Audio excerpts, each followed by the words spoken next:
예수님께서 이 팔복을 다 말씀하시고 사실은 그 팔복이 갈수록 깊어지는 거죠. 그래서 가장 깊어지게 되니까 이 일을 위해서 예수님 또 하나님 나라 위해서 핍박을 받게 되는데, 그 박해를 받는 중에도 믿음이 있기 때문에 또 하늘나라 소망이 확실하기 때문에 기뻐하고 즐거워하죠. 하늘의 상이 크다는 것을 확실하게 이제 알고 있기 때문에 그렇습니다. 그러고는 끝인가? 그렇지 않다는 거죠. 그게 사실은 시작이에요.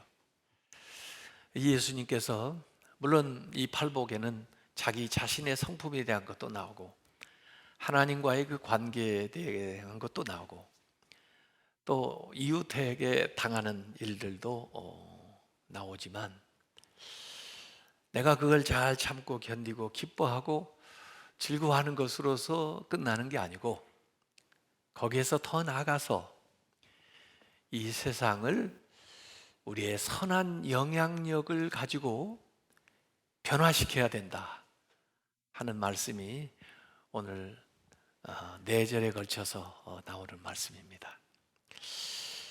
너희는 세상의 소금이다. 너희는 세상의 빛이다. 이렇게 예수님이 선포를 하시는데, 너희하고 세상이 사실은 차별화되어 있는 거죠. 다릅니다. 너희는 이렇게 복을 받았지만 이 세상을 봐라. 세상은 옛날이나 지금이나 비슷해요. 아주 악한 일들이 많이 생기고 억울한 일들이 많이 생기고 온갖 범죄가 난무하고, 그렇게 해서 사람들이 그래요.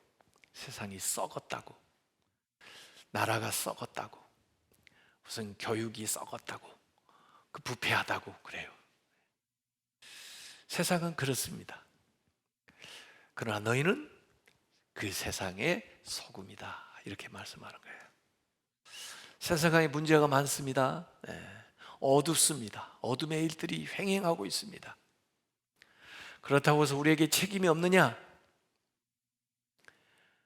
너희에게 사명이 있다는 것입니다. 너희는 세상의 빛이다. 그것을 밝혀야 될 사회적 책임이 너에게 있다. 이것을 예수님께서 얘기해 주는 겁니다. 그래서 우리가 박해를 받을 때 기뻐하고 즐거워하는 그 차원에 머무는 게 아니고 더 나아가서 나를 박해하는 이 세상을 변화시켜야 될 그런 사명감이 있다고.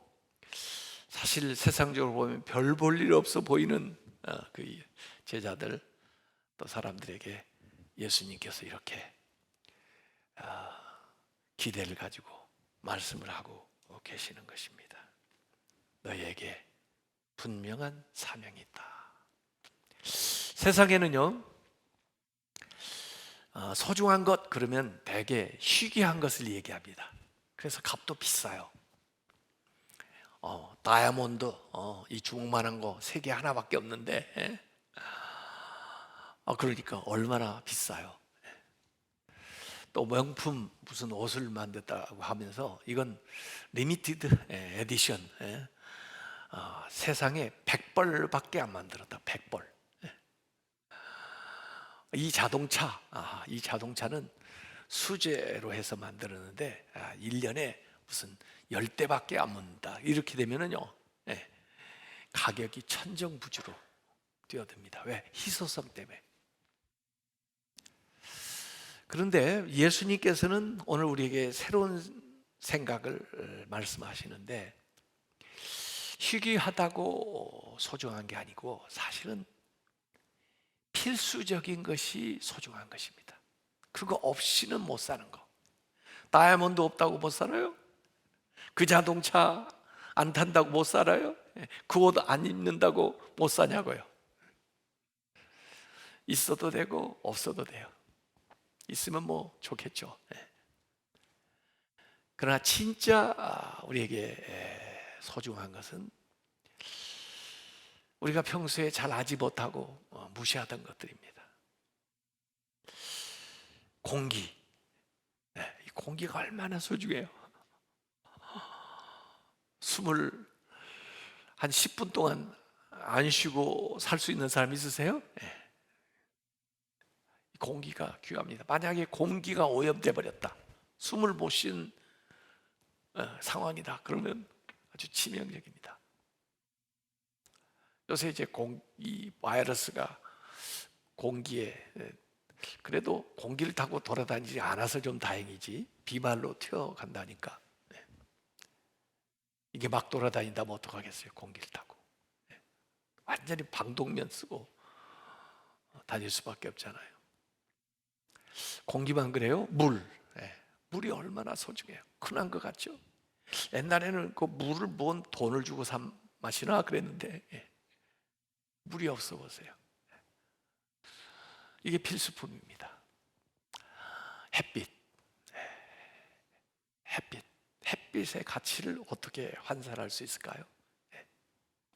그냥 무상으로 주어지니까 소중한 줄 모르는데 진짜 소중한 게 그겁니다. 그래서 예수님께서 평소에는 잘 알지 못하지만 진짜 소중한 거 얘기하는 거예요. 그 당시에 소금, 또 빛, 이런 것을 가지고 얘기하는데, 바로 그 소중한 것이, 세상에서 가장 소중한 것이 바로 너다, 이렇게 말씀을 해요. 네가 이 세상에서 진짜 없어서는 안 될 필요한 존재다. 많은 사람에게 예수님의 기대를 거는 게 아니에요. 바로 그 소수의 사람에게 나는 기대를 건다. 얼마나 복된 말씀이에요. 얼마나 참 감당하기 어려운 말씀이에요. 나한테 그런 말씀을 해주신다는 게 말이에요. 그래서 오늘 이 넉절에 세 가지의 비유가 사실은 나옵니다. 비유라는 건 뭐냐면 은유가 확장된 게 비유예요.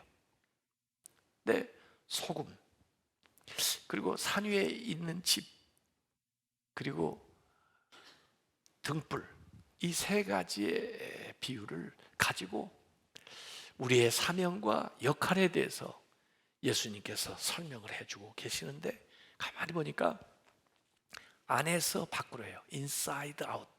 안에서부터 소금, 그리고 밖으로 나타나는 게 빛이에요. 이렇게. 그래서 결국 어디까지 이르는가? 하나님의 영광에까지 딱 나타나요. 그래서 그 순서가 참 중요하더라 보니까요. 어떤 사람은 이게 헷갈려가지고요, 빛하고 소금을 헷갈려서, 소금하고 빛을 헷갈려서 이렇게, 너희는 빛이다, 너희는 소금이라 그랬다는데, 예수님의 말씀은 아니에요. 너희는 소금이다, 그 다음에 너희는 빛이다.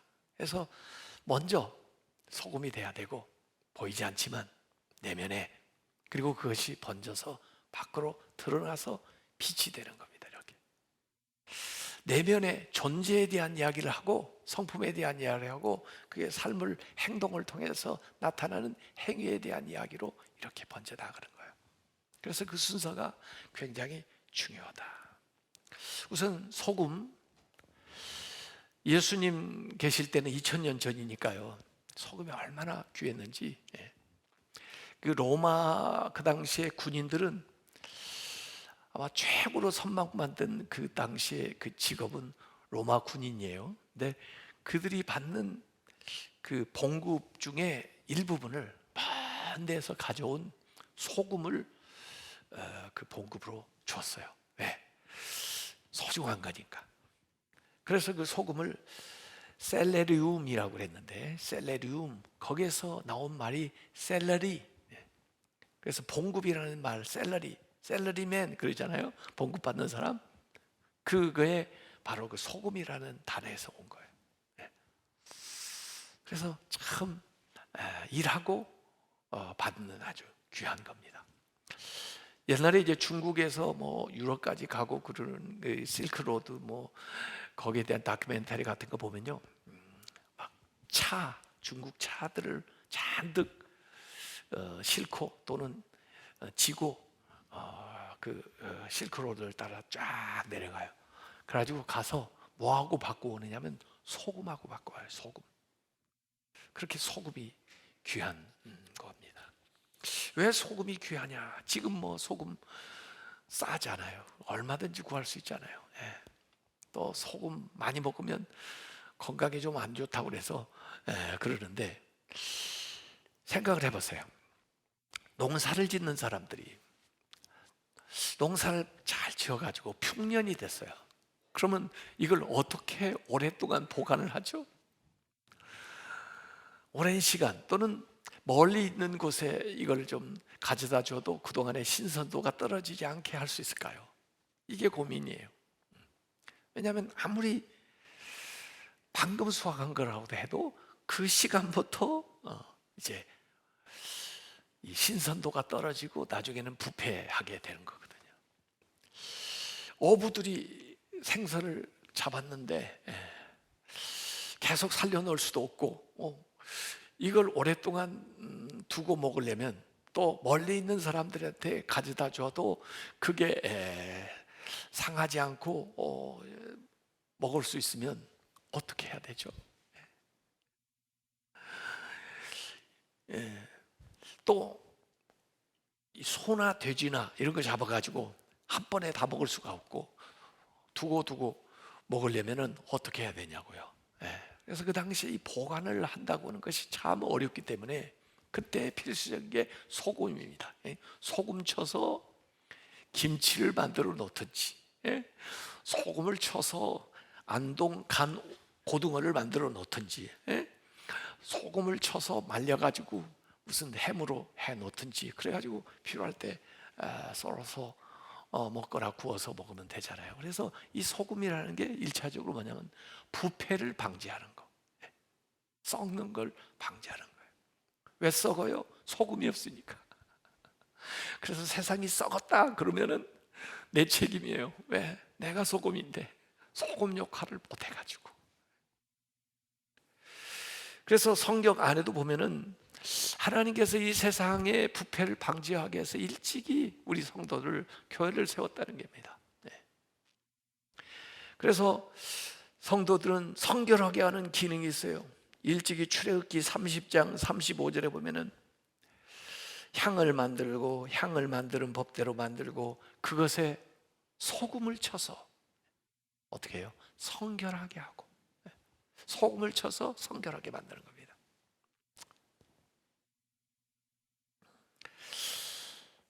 이번에 안전한 총회를 하려고요.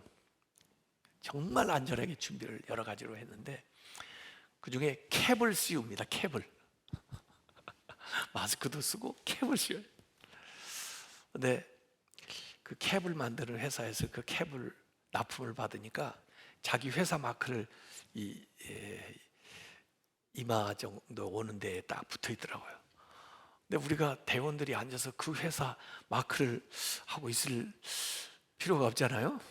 그래서 인쇄를 다시 하나 했습니다. 뭘 인쇄했냐면 나부터 성결, 우리부터 평화.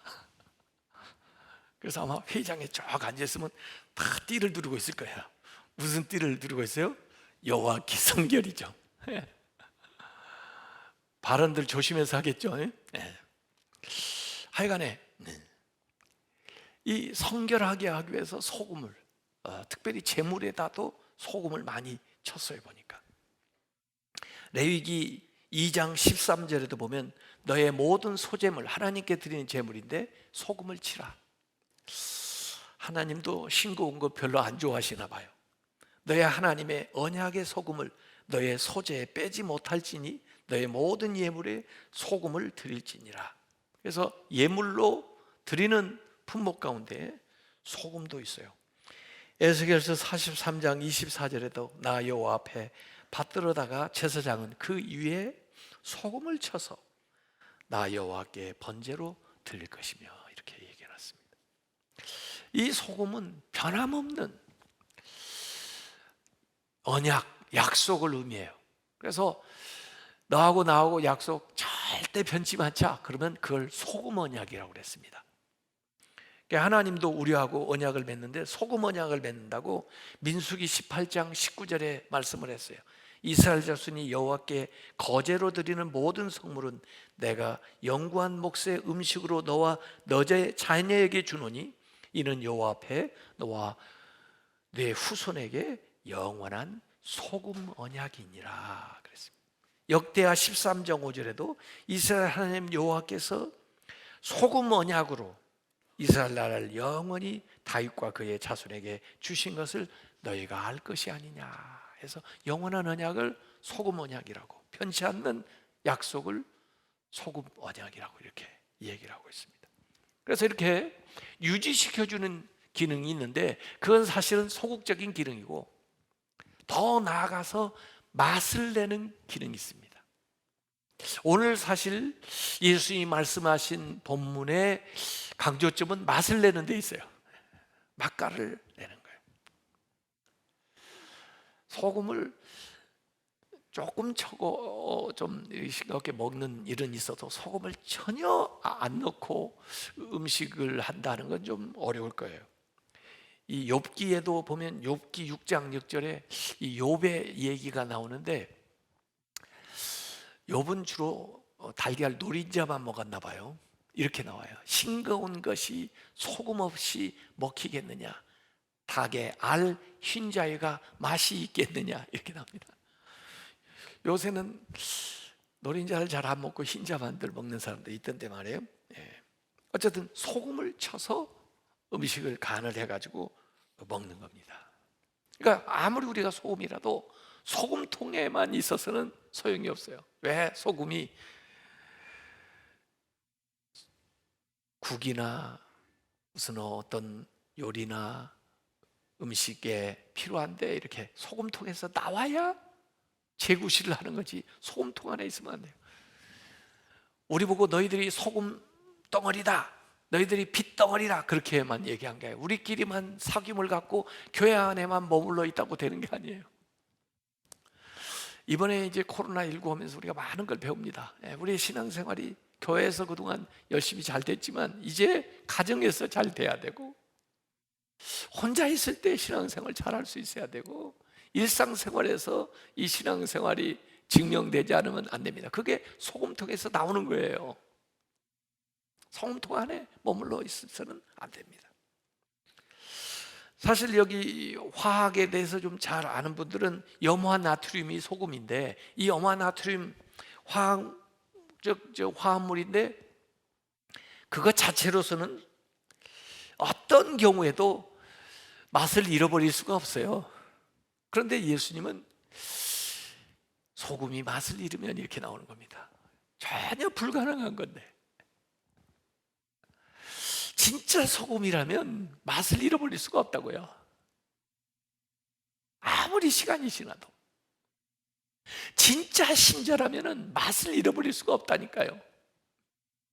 뭔가 불순물이 섞여가지고 돼 있기 때문에 맛을 잃지, 진짜 소금이라면 맛을 잃지 않습니다. 근데 왜 예수님은 이런 말씀을 하셨나?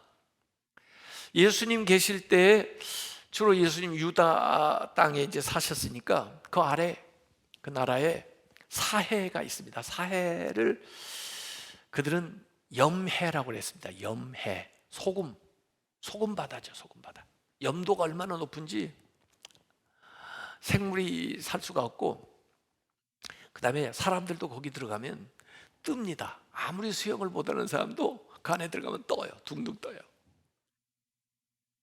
근데 그 소금 바다에 물을 가져다가 말리면, 이제 증발시키면 이제 소금이 되는데, 너무 염도가 높다 보니까 이게 파도를 쳐가지고 그 해변에 있는 바위나 흙이나 모래에 이 소금이 다 섞여 있어요. 그래서 그 근방을 가면 전부 하얗습니다. 하얘. 근데 다 짜요.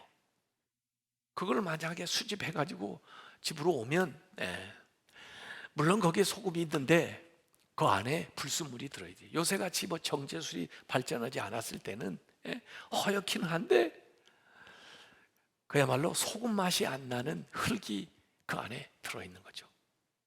실제로 그 사회 바다 옆에 가면은요, 산에 하얀 바위들이 있어요. 아마 거기까지 옛날에도 바다였는지 몰라도 그 바위들이 다 소금 덩어리예요. 소금 덩어리. 예, 그것들이 산에 있어요. 그래서 산에 가서 소금을 캡니다. 그래서 심지어 그 사해에는 안 그러지만 다른 지역에 가면 그 소금 광산이 있어요. 바다에서 소금을 캐는 게 아니고 산에서 소금을 캐가지고 와요. 그런데 거기에도 과연 소금이 몇 퍼센트가 제대로 들어있는가, 그건 한번 조사해 볼 일인데, 맛을 잃은 소금이라고 하면 틀림없이 불순물이 혼합이 되어가지고 소금의 역할을 제대로 못 해내는 소금인데, 그것은 버려지고, 그냥 버려지는 정도가 아니고 그냥 사람들에게 발핀되는 겁니다. 물론 우리가 예매하게 세상 사람들한테 말 듣는 거 많아요. 억울하죠. 그런데 또 진짜 우리가 잘못해가지고 욕먹는 거 많아요. 왜? 맛을 잃어버려가지고.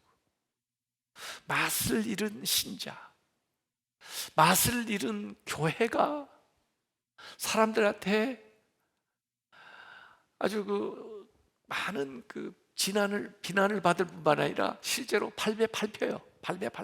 발로 밟아버려요. 그런 교회를, 그런 신자를 발로 밟아요. 진짜 소금이라면 그럴 리가 없었는데, 진짜 교인이라면 그럴 리가 없는데, 교회를 사칭하고 신자라고 하는 그런 사람들 때문에 이 세상 사람들한테 밟힌다고 말해요. 맛 잃어버린 소금이에요. 그것이 소금의 위험입니다. 경건의 모양은 있지만은 경건의 능력을 잃어버린. 예수님은 왜 우리 보고 너희는 세상의 설탕이다 그러지 않고 너희는 세상의 소금이라고 했을까요? 색깔은 비슷한데.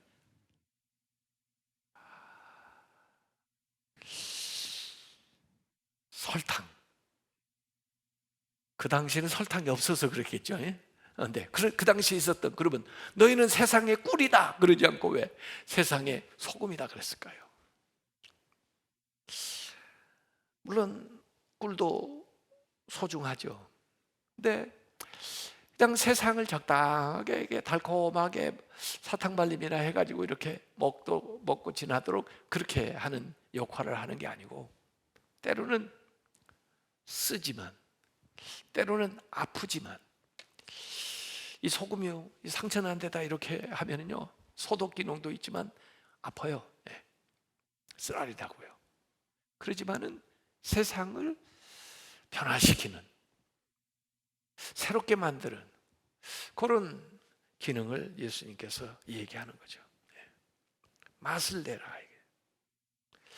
세상 사람들이요, 우리는 세상 사람들을 이해를 잘 못하고 세상 사람들은 우리를 잘 이해를 못합니다. 왜? 사람들이 그럽니다. 아니 그 좀 예배 좀 안 드리면 뭐 어때가지고 교인들은 교회를 그렇게 가느냐고, 코로나인데. 그럽니다. 그 사람들은 그게 너무 이상한 거예요. 근데 우리는 또 무슨 생각인가? 왜 그 뭐 좀 나이트클럽 안 가면 어떤데 왜 그 이태원에 가가지고 밤에 그렇게 가지고 그러냐고 그러잖아요. 예? 왜 그럴까요? 재밌게 살려고, 자기들 나름대로 인생의 재미 좀 보려고. 그런데 우리는 그런데 안 가도 재밌는데, 그런데 안 가고도 진짜 재밌게 살 수 있는 방법을 알고 있는데 그 맛을 그들이 아나요? 모르죠. 그 맛을 알게 해줘야 될 거 아닙니까? 우리가 이 신앙생활이 얼마나 인생에 어떤 것보다도 포기할 수 없는 것이라고 하는 것을 그들은 이해 못합니다. 왜? 그 맛을 모르기 때문에.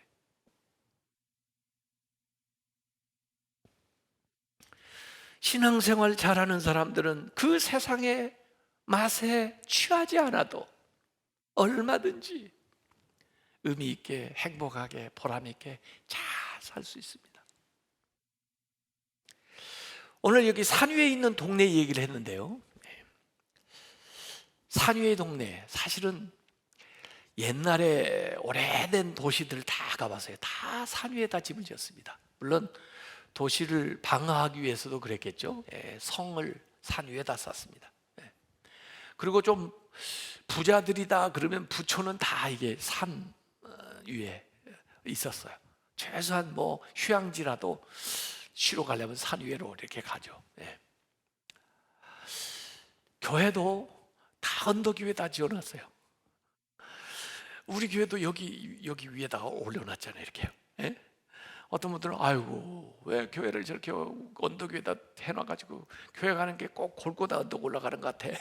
그런 분들 계시는데, 옛날에는 이렇게 위에서 아래를 이렇게 내려다보고 또 아래에서 이렇게 보면 교회가 잘 보이라고 잘 보이는 데다가 교회를 딱 지어놨습니다. 산 위에 짓는 거예요.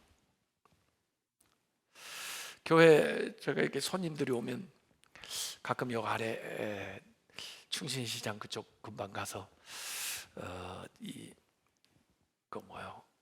음식을 좀 대접하려고 내려가는데, 제가 내려갈 때 그래요. 우리 교회 정원이 조금 넓어요. 그러니까 한 10분쯤 가야 우리 정원을 벗어날 수가 있으니까 이해 좀 해달라고. 그래가지고 앞을 쫙 우리 정원을 보여주면서 가는데, 참 누가 관리를 하는지 관리까지 잘 해주니까 얼마나 좋아요. 여러분이 그걸 소유하고 관리까지 하려면 얼마나 힘든지 아세요? 그래서 오며 가면서 즐기세요. 근데 제가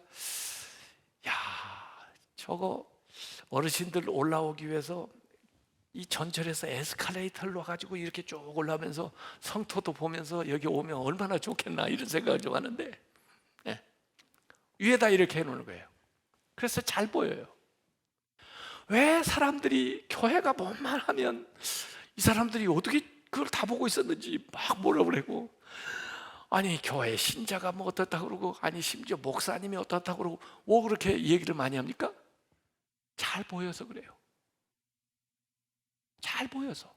그래서 그들이 기대를 한다니까요. 교회를 안 다녀도 교회에 대해서 기대를 하고 있고 주목을 하고 있다니까요, 신자들을. 왜? 높은 데다가 보라고 해놨기 때문에 그들이 잘 보이래요. 그래서 주의해야 됩니다. 그래서 신자들은 참 주의해야 됩니다. 목사들도 참 주의해야 됩니다. 교회도 주의해야 됩니다. 저도 이제 총회장이 되니까 얼마나 잘 보이겠어요. 사람들이 이렇게 보면 그냥 보이죠. 산 위에 있는 것처럼 보이죠. 다 드러내. 얼마나 주의해야 되겠습니까?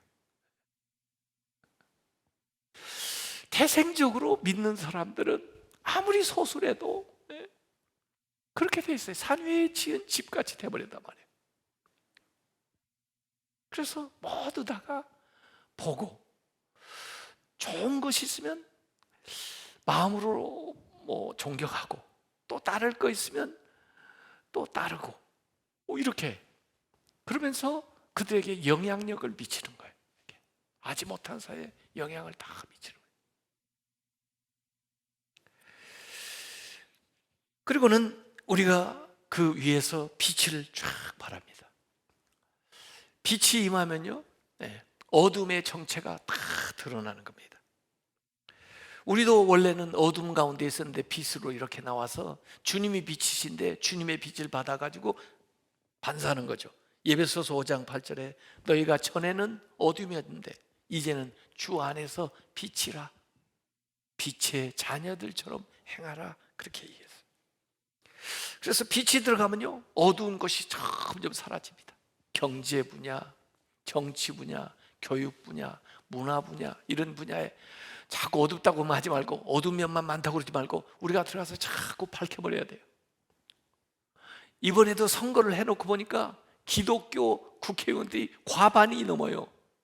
여러분, 기독교인 신자 비율은 우리나라 25% 정도 되는데, 많이 됐다고 하면 뭐 30% 될까 말까인데, 지도층에 가면요 50% 이상이 크리스찬들이에요. 그런데도 왜 달라진 게 별로 없어요? 이번에 국회가 얼마나 달라지는데 한번 봅시다요. 그 분야에서 빛이 돼야 될 거 아닙니까? 여기 빛이 사람 앞에 빛이라 하여, 비치게 하여, 비치라 이거예요. 비치면 어때요? 사람들이 눈부시겠죠. 예? 뭔가 주목해서 보겠죠. 모세가 하나님을 만나고 호렙산에서 내려오는데 광채가 나요. 눈이 부셔서 그분을 볼 수가 없어요. 그래서 할 수 없이 수건을 이렇게 둘러썼다고 그랬어요. 예. 실제로 미국의 그 정치가 벤자민 플랭클린이라고 유명한 분이 계시는데, 이 벤자민 플랭클린이 이 불을, 그 당시는 뭐 이 불이 참 귀한 데인데, 그 자기 집 대문 앞에 이렇게 담장 위에다가 불을 밝혔어요. 그 사람들이 지나가면서 이야, 저 귀한 걸 왜 집 안에다가 해놔도 부족한데 저 밖에다가 저렇게 해놓나 그랬대요. 그런데 실제로 생활하면서 보니까 그게 참 욕이네.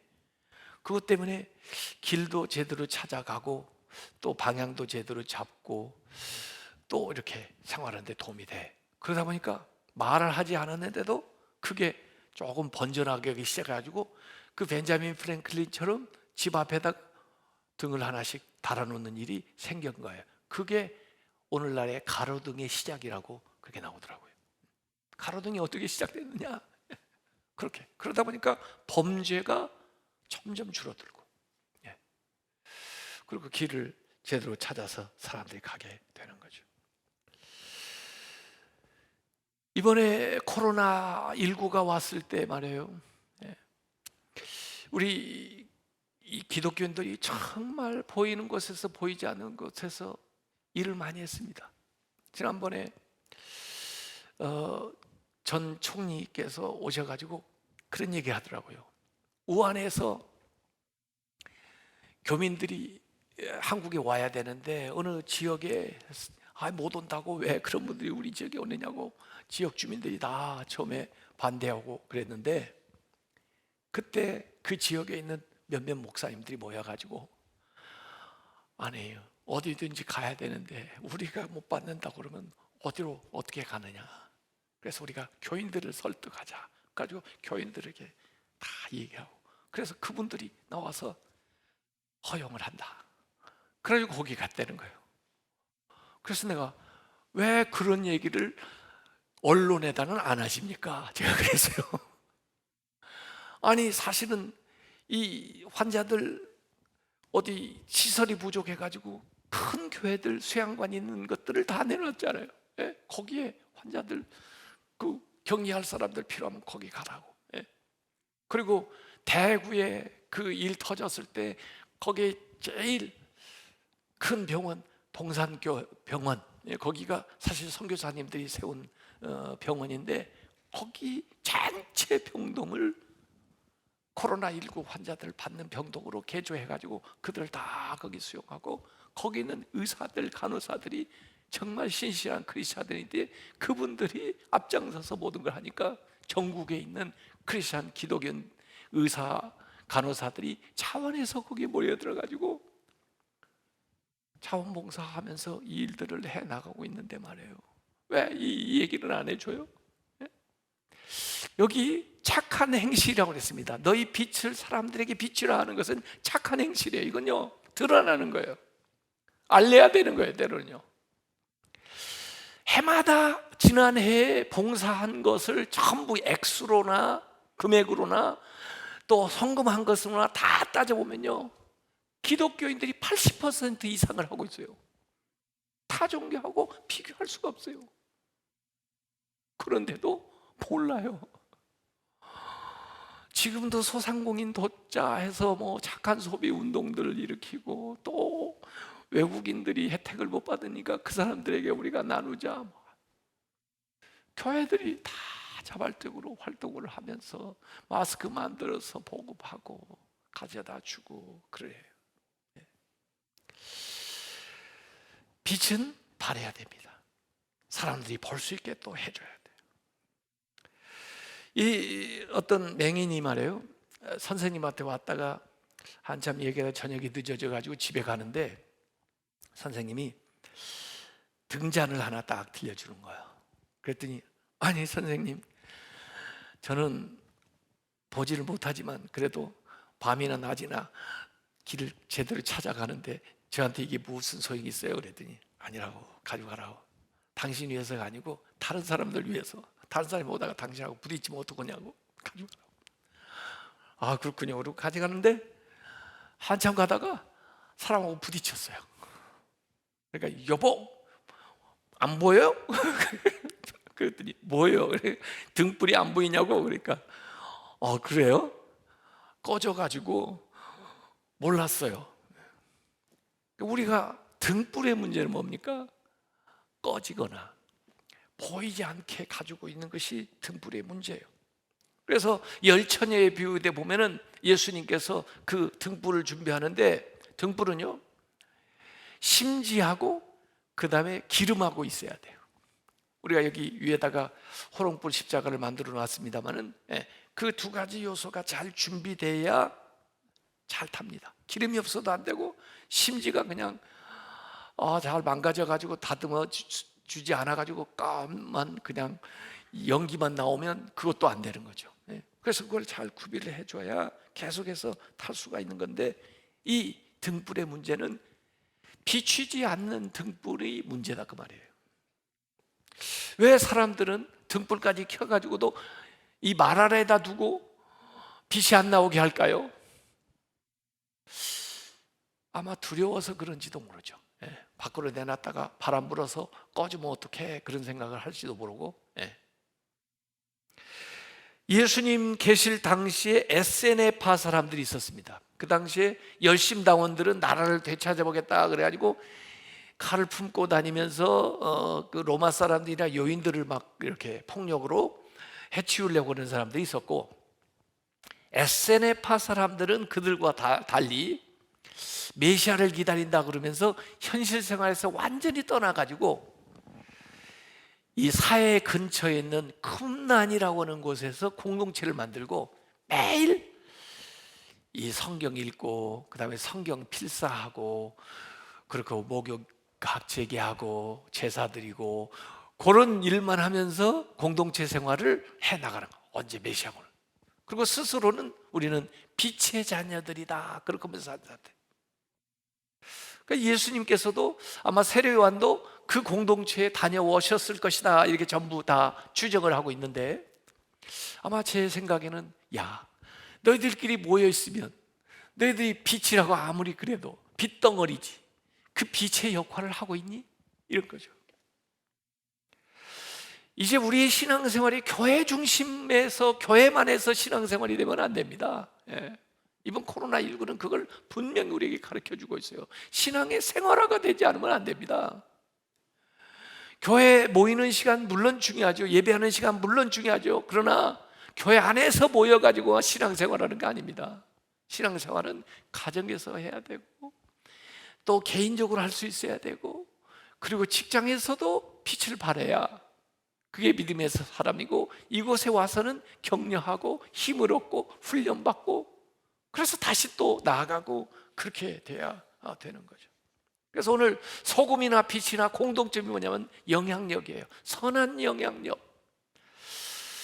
소금은 내밀하게 스며 들어가면서 보이지 않게 영향을 미치는 거면, 빛은 밖으로 나타나면서 행동으로 그렇게 적극적으로 영향을 미치는 게 빛의 영향력이에요. 왜 이 세상은 썩어가고 있고 이 세상은 어둡기 때문에 이 소금과 빛의 역할을 요구하고 있는 것이고, 그것이 그리스도인들의 소명이고 사명이고 책임이에요. 사실 소금이 많을 필요도 없고 빛이 뭐 대단할 필요도 없어요. 소수라 할지라도 자기 역할만 잘하면 될 수 있습니다. 이걸 구속적 소수라고 그래요. Redemptive minority. 적지만 그 안에서 충분히 역할을 할 수가 있는데, 이들의 역할을 감당하다 보면 이것은 전부 이타적이고 희생적인 겁니다. 소금은 자기가 스스로 녹아져서 그들을 세워주는 거고, 빛은 자기를 태워서 그곳에 빛을 발하게 만드는 거죠. 그러니까 희생적인 것이 거기 안에 들어가 있어요.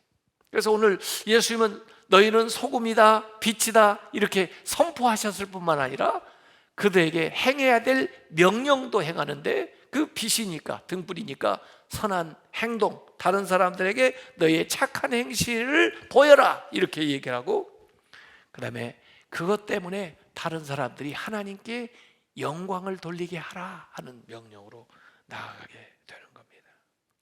자, 우리가 세상 사람들에게 박해를 받아요. 그런 때 낭망하지 말고 기뻐하고 즐거워하면서 신앙생활을 해나가야 됩니다. 그러나 거기서 끝이 아니다. 박해하는 그들을 변화시켜야 된다는 거예요. 소금처럼, 등불처럼. 그래서 결국은 그들도 하나님께 영광을 돌리는 사람으로 나아가야 그게 정말 진정한 승리예요.